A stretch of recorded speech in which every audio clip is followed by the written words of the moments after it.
holding steady at 98.9% list to sold ratio, and time on the market is at just 26 days. It's Friday, February 10th, 2023. I'm Kimberly Barton of Kinetic Realty, your local market expert with this week's Maryland Market Minute.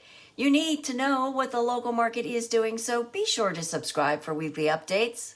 Buyer activity appears to be steady in Charles County. It's slow in Baltimore and Howard counties.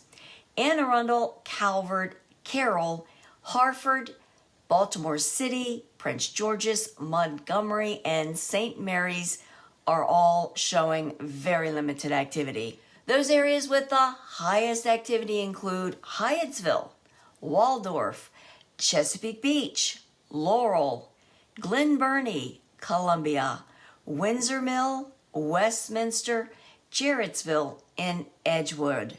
Homes in these areas are selling at a median $315,000. What's happening with inventory? Since my last report, 711 homes are coming to the market, 515 homes came on the market, 550 went under contract in just 22 days.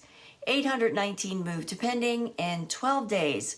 566 sold in 26 days and at 98.9% list to sold ratio. The highest priced home to sell was in Potomac for $3,375,000. There are 2,128 rentals holding steady at $2,300 per month, and days on the market rose to 33 days.